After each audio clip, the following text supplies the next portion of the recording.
स्वागत है आपके अपने चैनल सिविल साइड विजिट में। तो फ्रेंड्स, काफी इंपॉर्टेंट टॉपिक पे बात करने वाला हूँ आज मैं इंटरव्यू क्वेश्चन बताने वाला हूँ। लास्ट कुछ दिनों में मेरा एक स्टूडेंट या फ्रेंड ही लगा लो, उससे ये 3-4 क्वेश्चन जो पूछे गया इसी बेसिस पे उसकी ज्वाइनिंग हुई है। तो फ्रेंड्स, चैनल को सब्सक्राइब करो, शेयर करो, और यही टॉपिक आपको हमारी वेबसाइट civilsidevisit.com पे भी अवेलेबल है। उसमें जॉब्स हो गई, बुक्स हो गई, IAS कोर्स हो गए, जहाँ ब्लॉग्स हो गए, सब आपको उस पर मिल जाएंगे।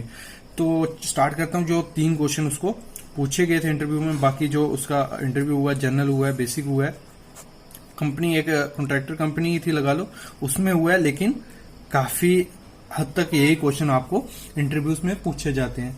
तो सबसे पहला है कि what is the significance of hooks in stirrup. मतलब जो हम हुक प्रोवाइड करते हैं स्टीरअप में, आपने देखा होगा, ये हमारा स्टीरअप आ गया, ये हुक होता है, ठीक है। और इसको ऐसे प्रोवाइड कितना करते हैं, 9D और 70D तक इसको प्रोवाइड करते हैं। हुक को याद रखना, मतलब 9D तो ऐसे IAS स्टैंडर्ड है, मतलब डिजाइन के हिसाब से 9D, 10D, 8D आपको प्रोवाइड करना ही होता है। तो ये ऐसे 70D तक होता है, ठीक है। तो सबसे पहले अभी क्वेश्चन क्या पूछा था कि ये हुक क्यों प्रोवाइड करते हैं हम स्टीरियो में, क्या काम है इसका। तो ये है, इसका मेन काम है जो टू रेजिस्ट सिस्मिक मूवमेंट। मतलब क्या होता है, जब अर्थक्वेक आएगा तो मूवमेंट जो कॉलम होगा तो उसके वर्टिकल्स का ऐसे ऐसे मूवमेंट है, मतलब आगे पीछे, तो उनको पोजीशन में रखने के लिए हम ये प्रोवाइड करते हैं हुक। ये चीज ध्यान रखना।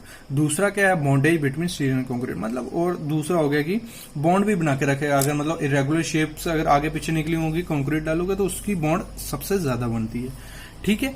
मेन जो क्या है, सिस्मिक मतलब अर्थक्वेक वगैरह आएगा, उसमें मूवमेंट को रोकने के लिए हम प्रोवाइड करते हैं। अगर इंटरव्यू में इतना बोल दोगे तो उसको पता होगा, आपको ये चीज पता है। नेक्स्ट क्वेश्चन है, why crank bar are provided in slab. तो जो क्रैंक्स बार होते हैं, मतलब आपने स्लैब देखी होगी, ये स्लैब है, ठीक है। तो यहां से उठी होती है, यहां ऐसे गई होती है, फिर यहां से उठी होती है, यहां ऐसे गई होती है, यहां से उठी होती है, यहां से, मतलब ऐसे ऐसे ऐसे, और फिर इसके नीचे से सरिया और इस बॉटम में सरिया।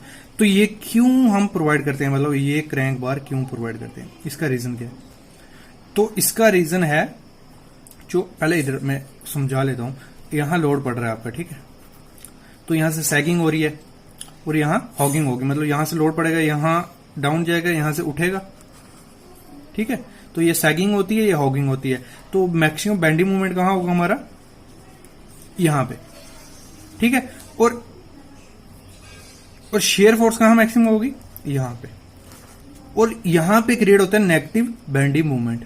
इसको छोड़ दो, ये बेसिक, मतलब ये बहुत डीप में चलेगा। नेगेटिव बेंडिंग मूवमेंट मतलब आपको क्या कहना है, हम शेयर फोर्स को काउंटर करने के लिए क्या करते हैं, एक्स्ट्रा बार प्रोवाइड करते हैं। उनको क्या बोलते हैं, क्रैंक बार हम प्रोवाइड करते हैं यहाँ पे।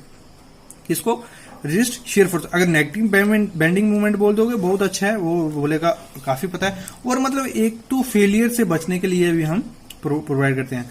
नहीं प्रोवाइड करोगे तो इतनी दिक्कत नहीं आती है, क्योंकि बार आपने प्रोवाइड किया हो। एक्स्ट्रा बार कर दोगे तो आपका मतलब सेफ भी हो जाएगा और एक बाउंड स्ट्रेंथ भी बनेगी स्ट्रक्चर को। तो किसको रेजिस्ट करने के लिए हम प्रोवाइड करते हैं, शेयर फोर्स को, ये याद रखना, क्रैंक बार।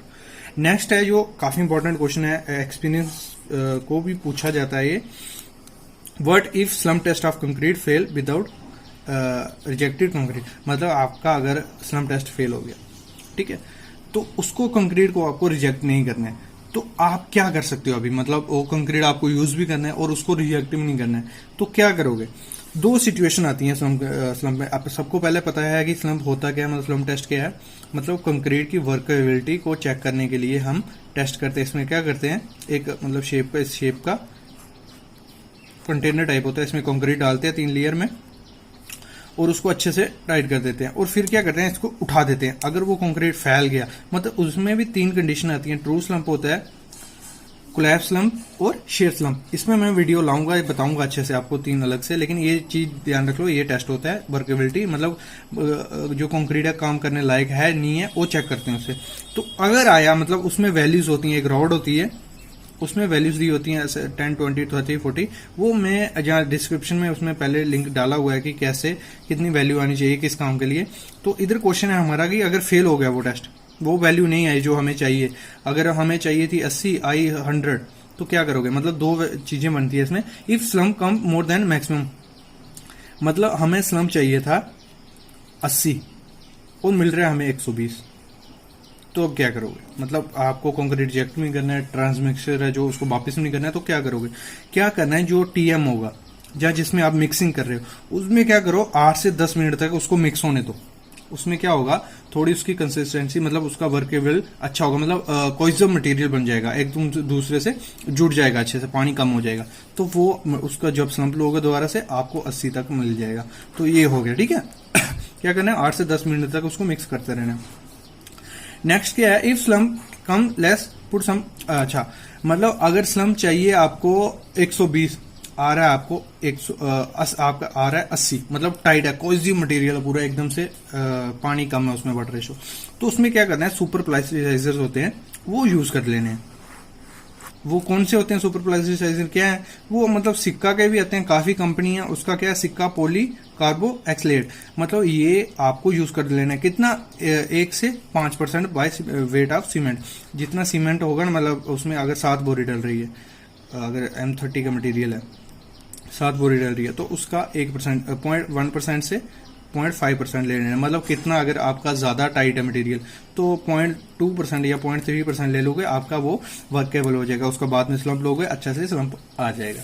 तो फ्रेंड्स ये थे 3-4 क्वेश्चन जो पूछे गए हैं, काफी इंपॉर्टेंट टॉपिक है, तो चैनल को सब्सक्राइब करो, शेयर करो, थैंक यू।